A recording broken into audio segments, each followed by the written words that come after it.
네, 전국의 학부모 여러분 안녕하십니까? 내신으로 대학 가기 왜 학부모님 당시보다는 지금이 훨씬 더 자녀분들이 어려울까 기준으로 해가지고 황 원장님과 함께 하겠습니다. 안녕하세요, 원장님. 네, 안녕하세요. 네, 반갑습니다.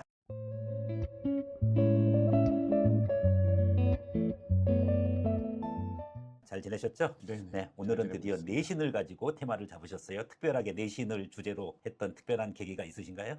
요즘 학부모님들이 학생들 내신 때문에 걱정이 많으시잖아요. 뭐 과외도 하고 학원도 보내고 뭐 다 해보지만 왜 우리 아이가 전교에서 뭐 10등 안에 드는데 이렇게 뭐 흔히 얘기하는 중경외시 가기도 이렇게 힘들지? 뭐 이런 생각들을 많이들 하시는데 네네. 예, 그런 게 왜 그런지에 대한 근본적인 원인을 한번 파헤쳐보고 싶어서 이런 자리를 네. 마련해봤습니다. 실제로 보면은 저도 상담할 때 부모님들이 내신의 비중이 얼마가 되느냐, 내신 어디까지 신경 써야 되느냐, 우리 아이는 뭐 의대를 보내려고 하는데 내신 뭐 1등급이어도 못 간다고 하더라. 뭐 아니면은 뭐 5등급 체계로 바꿨지만은 뭐 큰 영향 없다더라. 너무나 좀 혼란스럽거든요. 오늘 예, 한번 예, 깔끔하게 예, 잘 예. 정리 한번 해주세요.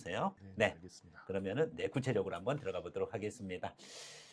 오늘의 테마 학부모의 경험적 직관을 깨뜨리는 입시의 냉혹한 현실, 그것을 수치적으로 황 원장님께서 보여주시겠습니다. 내신으로 대학 가기 왜 우리 때보다 훨씬 어려울까요? 원장님 준비되셨나요? 네, 네, 네, 준비됐습니다. 시작하겠습니다. 네, 입시 현실의 세 가지 인지적 오류, 이게 어떤 건가요? 예, 부모님들 같은 경우는 반에서, 부모님 세대에서는 반에서 10등한다라고 생각을 했을 때, 그때 그 10등이 전국에서 어느 정도 위치였느냐라고 하는 것과, 지금 학생들의 반에서 10등이 전국에서 어느 정도의 위치이냐. 그리고 부모님 세대에서는 반에서 10등하면 잘한다는 소리를 들었었는데, 네네. 예, 그런데 요즘 같은 경우는 반에서 10등, 특히 이 아버님들 같은 경우에는 학생들, 그 자녀분들의 교육에 직접적인 관여를 하시지 않는 경우들이 많다 보니까, 네네. 이 반에서 10등이라고 하는 거고 우리 애가 반에서 5등에 10등에 그런데 오, 왜 잘하는 거죠. 예예 네. 그런데 왜 뭐 중경외시를 못 가 뭐 이렇게 생각들을 하시는 경향들이 있어요. 네네. 예 그런데 실질적으로는 지금은 그렇지 못하다라고 음, 하는 부분. 아, 예예 그 부분이 왜 그런가에 대한 부분이고요. 네네. 그다음 두 번째는 스텔스라고 써놨는데 야, 스텔스, 이거는 이번에 저기 뭐냐, 이란 전쟁할 때 예 스텔스기가 폭 예, 예.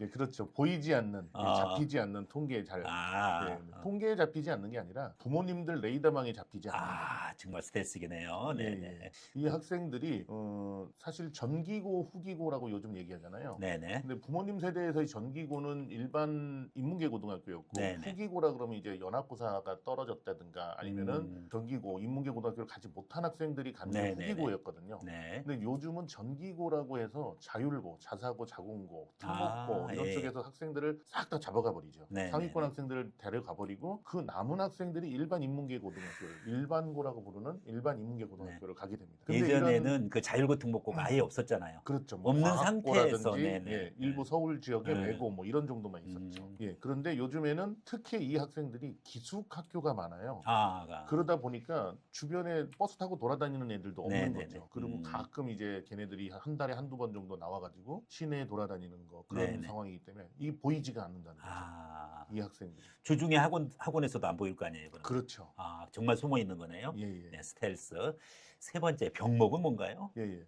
그, 아까 말씀드린 우리 아이가 전교 10등을 하고 있다. 예를 들어서, 반에서 10등도 아니고 전교에서 10등을 하고 있어. 그런데 왜 인서울이 그렇게 어렵다는 거야? 라고 생각을 하시는 부모님들이 많으실 텐데, 이거는 학생의 숫자와 모집 정원의 숫자의 상관관계를 보면, 이게 병목 현상이 진짜 발생하겠구나라는 생각이 드실 겁니다. 예, 아, 그 수치를 직접 한번 확인해 봤습니다. 네네네네. 그러면은 입시 현실의 세 가지 인지적 오류. 첫 번째 착시, 두 번째 스텔스, 세 번째 병목. 이 기준으로 해서 우선적으로 황 원장님께서 인식하신 내용, 그것을 기반으로 해서 좀 더 구체적으로 한번 가보도록 하겠습니다. 자, 첫 번째 부분 거, 아까 착시 현상, 이 부분 예. 거에 대해서 한번 설명을 해 주시죠. 예, 예. 부모님 세대에서는 한 반의 정원이 60명 정도 됐었을 겁니다. 저가 성이 황 씨다 보니까 항상 번호가 제일 마지막 번이었는데 저는 기억이 나는 게 중학교 때 70번 대 중반까지 받았던 기억이 나요. 중학교 때는 그렇고요. 예, 예. 고등학교 고등학교 때는 때는 60번 60. 대 중후반 이렇게 받았던 기억이 나는데 그래서 선생님, 원장님은 젊으시네. 저는 제가 받았을 때는 초등학교 때는 무조건 80번대, 중학교 중학교 때 70번대 후반, 고등학교 때 70번대 초반 또는 예. 60번대 후반. 예, 예. 엄청 많았어요. 예. 그랬던 시절이었기 때문에 그 당시에는 반에서 10등을 한다. 네네. 그러면 60명만 잡아도 상위 16.6%라고 하는 음. 괜찮은 성적이었던 거죠. 그리고 그렇죠. 그- 반에서 그리고- 10등하면 예. 한 자릿수 안에 든다 반에서. 예. 그럼 공부 좀 잘하는 친구들이었죠 그때는. 그렇죠. 네네네. 예. 그리고 중요한 거는 전국의 고등학교가 많지가 않았다는 거. 아, 예. 네. 그런데 지금은 신생 고등학교들이 워낙에 많고 네. 그러다 보니 학생 수도 줄었는데 학교는 늘고 그러다 보니 한 반 정원이 엄청나게 줄었어요. 아마 어머니 부모님들 들으면 깜짝 놀라실 겁니다. 좀 그 교육 특구나 이런 데 좀 많이 선호하는 지역은 인원이 한 많죠. 30명, 한 반에 한 네네네. 30명 가까이 네. 되고 네. 30명 전후고요. 학군지 같은 경우에. 예, 예. 네네. 그런데 그렇지 않은 지역은 한 반에 20명 초반대도 있어요. 아, 예, 그리고 저기 지방 같은 경우는 정말로 한 반 정원이 뭐 20명 아래로 내려가는 경우도 고등학교 정원 얘기하시죠. 그렇죠. 고등학교에서. 세상에. 예, 이런 상황이다 보니까 음, 이 상황에서 한 반에서 10등을 했다 그러면은 상위 네. 33%, 40% 요런 정도밖에 안 된다는 굉장히 좀 어. 예, 충격적인 수치죠. 그 옛날 20등만 또 못하는 거 아니에요 지금요? 그렇죠. 와, 예. 잘하는 게 아니네 반에서 10등이. 그렇죠. 예. 예. 이런 착시 효과가 있는 거죠. 아, 예. 이제 이 다음으로 넘어가 보면 이제 네네. 전교에서 10등인 경우는 그럼 어떻게 되느냐라고 하는 네네. 부분이 나올 거예요. 아, 이 예, 지금 예. 전국에 있는 일반 고등학교가 한 1640개, 이게 조금 차고는 있을 수 있습니다. 네네네. 예, 좀 더 늘고 폐교도 된 학교도 있겠죠, 네네네. 지방 같은 경우에는. 근데 어쨌든 1640개 고등학교라고 제가 조사한 바에 나왔는데 네네. 이게 전교 10등까지라고 하면 16,400명입니다. 이 우와. 전교 10등이 16,400명. 물론 아. 이 중에서 실질적으로 대도시 같은 좀 네네. 어느 정도 규모가 있는 고등학교로 따진다면 학교 개수가 줄기는 하겠으나 네네. 어쨌든 그중에 잘하는 학교 못하는 학교들도 있고 하니 평균이 지금 16,400명이라고 보시면 됩니다. 네네. 예. 일- 그 다음으로 1등이 1640명, 예. 2등 3880명, 쭉 해서 10등까지 가면은 10%, 1640개의 10배, 예. 16,400명이네요. 그렇죠. 아, 세상에 엄청나네요. 엄청나다. 예. 네. 다음 한번 보겠습니다. 네. 예, 다음으로 넘어가 보면 이제 그래도 가장 핫한 지역이 서울의 강남, 서초, 송파. 네. 그다음에 목동에도 학군지로 굉장히 유명하죠. 네네. 교육특구라고. 그다음 분당이라고 하는 도시도 만만치가 않습니다. 근데 네. 서울 경기권의 이 지역 말고도 사실은 굉장히 많은데 가장 핫한 지역이죠. 이 지역들이. 그럼 이 지역에 있는 일반고, 제가 얘기하는 건 일반고입니다. 네네. 그 자사고라든지 특목고는 제외한 일반고만 넣은 게 한 70개 고등학교가 나옵니다. 이 지역에. 아, 그럼 일반적으로 우리가 명문고 혹은 갓반고라고 얘기를 하죠. 학군지의 고등학교. 그렇죠. 네네. 그러면 이게 지방으로 내려가거나 수도권 외곽 지역, 서울 외곽 지역으로 가게 되면 갓반고라고 불리는 학교들 거예요. 아, 예, 예, 예. 이 학교 같은 경우에는 정말 잘합니다.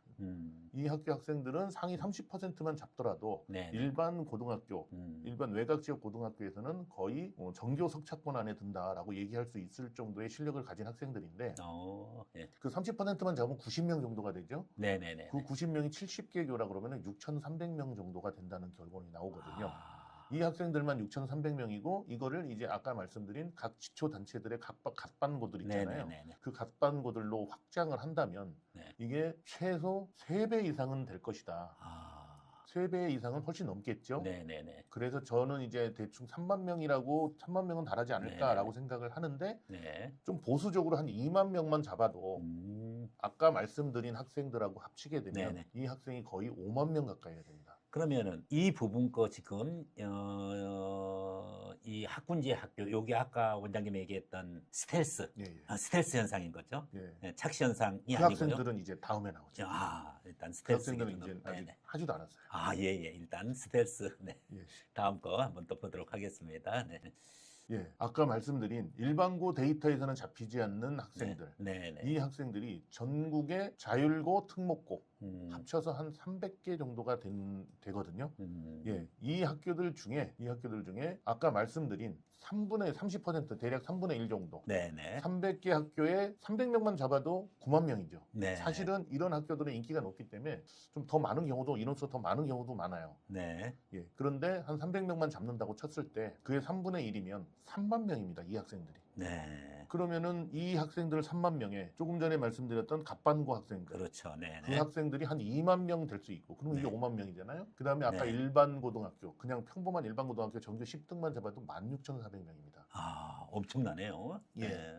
야, 이거 뭐 그렇게 해서 예, 이게 그러면 누적 경제. 6만 명 정도가 된다고 봤을 때 네네. 문제는 거기에 또 이 N수생이 있는데 아니 음, 내신인데 무슨 N수생을 따집니까? 라고 얘기하실 수 있지만 네네. 사실은 학생부 교과나 종합으로 원서를 쓰는데 이 네네. 학생들이 특히 외곽 지역 일반 고등학교 정말 지방이나 네네.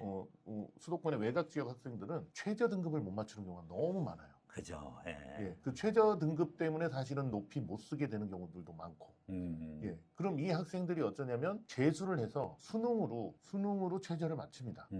그래서 같은 1.5가 나왔다고 해도 재수생 1.5와 재학생 1.5가 있는데 재수생 1.5가 반수 또는 재수를 해가지고 최저 등급을 맞춰갖고 합격을 해버리는 경우들이 너무나 많아요. 근데 이 네네네. 보이지 않는 N수생까지 있다는 거죠. 숨어져 있는 또 스텔스 외에 네. 정말로 보이지 않는 네네. 숨어있는 N수생들. N수생들. 예, 그 숫자는 사실은 잡히지가 않죠. 우리가 그냥 이렇게 예상 뭐 어느 정도 된다 하지만 이 학생들 같은 경우엔 수능 성적이 또 너무 많이 오르면 네네네. 학생부를 안 써요. 그렇죠. 이제 예. 정시로 가버리니까. 정시로 네. 가버리기 때문에. 네네. 그럴 때 이건 예측이 불가능합니다. 그러면 원장님, 지금 우선 이제 착시 현상, 그 다음에 또 스텔스 요원, 무려 이제 자율고 특목고만 해도 대략 3만 명. 그 다음에 이제 앞에 이제 이 학군지 명문고, 예. 여기서는 13,600명으로 돼 있네요. 네, 보통 그러면 앞에 예. 상위권이랑 학군지 명문고에서 3만 명 잡고, 예. 그 다음에 스텔스 요원 3만 명 잡고, 예. 그래서 전체가 6만 명 숫자가 나온 거죠. 예. 예. 와, 거기에다가 플러스 예. 스텔스의 스텔스, 예. 진짜 숨어 있는. 예. 이야, 그러면은 야, 진짜 내신이 만만치가 않네요. 네네. 예. 그럼 이제 문제는 뭐냐면 이 6만 명이 넘는 이 인원수가 갈 수 있는 대학이 어느 정도 선이냐? 라고 하는 거죠. 정원. 네네네. 예, 정원을 보게 된다면 공급은 6만 명이 넘는데 네네네. 상위권 상위권 대학에 모집하는 인원수를 봤을 때 네네네. 일단 총 정원으로만 놓고 보면 메디칼이라는 건 의치 네네네. 한약수라고 얘기를 하는 네네. 예, 그게 그쪽이 7,000명으로 이제 예. 7,000명 정도. 예, 그다음에 네. 스카이가 합쳐서 11,000명. 11,000명 누적 인원. 그다음에 네네. 서성한이 8,000 정도 됩니다. 아, 예, 예. 그리고 중경외시가 11,000명. 근데 이거는 지금 예체능 제외한 거예요. 인문계하고 자연계만 네네네네. 지금 조사한 거고 의학 조금 계열이랑. 예, 네네. 예. 조금은 차이가 있을 수는 있겠죠. 그럼 이 숫자를 합치면 대략 3만 명 정도가 됩니다. 대략 3만 명이 넘는데 그렇죠. 2만 예. 5천. 그러네요. 보니까 3만 명 더 예. 넘네요. 예, 네. 3만 명은 넘는데 네. 문제는 이 중에서 네. 정시로 뽑는 3분의 1가량 되는 인원수 네네네. 빼고 나면 3분의 2 정도가 남는데 아, 그렇죠. 정원대로 다 뽑는 게 아니니까. 그렇죠. 예, 네네. 학생부 교과와 종합으로만 뽑는 인원수는 대략 네네. 한 2만 명 정도가 예상이 됩니다. 아. 이건 인문계 자연계만 얘기를 네, 말씀을 네, 드리는 네, 거예요. 네. 예, 야, 그래서 이게 지금 결국은 6만 명의 최상위권, 거기에는 착시 현상, 스텔스, 뭐 이런 또 N수생 다 있는 인원들이 방금 전에 원장님이 얘기하셨던 메디컬, 스카이, 서성한, 중경외시까지. 네. 근데 이게 지금 3만 명이 넘는데 실제 인원은 2만 명밖에 안 된다는 거죠. 그죠? 예, 모집 예. 인원은 학생부로. 네. 그래서 결론적으로는 6만 명이 2만 명의 저 병목을 뚫고 가야 되는 상황이네요. 그렇죠. 와.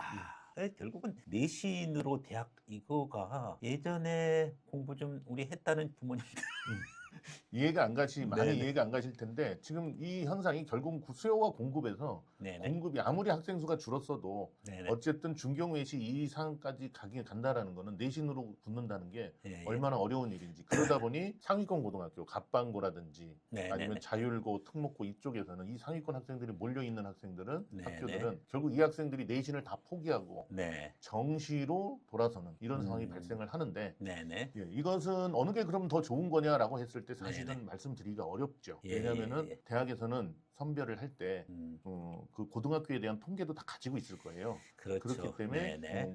우리 대학에 와서 잘 하고 있는 학생들 위주로 먼저 선별을 하는 그런 경향들이 있거든요. 네네. 그렇기 때문에 어느 쪽이 유리하다라고 말씀드릴 수가 없고. 저 병목 현상 부분 거는 이제 수치적인 거고 네, 부모님의 기대는 또 다르잖아요. 그렇죠. 우리 애가 또 5등 하는데 반에서 네. 3등 하는데 네. 뭐 몇 등 하는 데가 부모님의 그 레퍼런스 예전 그 기준으로 얘기하는 그 기대감이 있을 거 아니에요. 그렇죠. 그러니까 그런 주관적인 오차도 있고 그 다음에 실질적으로 객관적으로 지금 6만 명 플러스 알파가 중경외 시까지 2만 명까지밖에는 지금 안 되는 걸 가지고 경쟁을 해야 되기 때문에 뭐 도저히 뭐 내신으로 대학 뚫는다는 것은 실질적으로 정말 진짜 낙타가 바늘구멍 들어가는 거 비슷하네요 보니까. 그렇죠. 네네네네.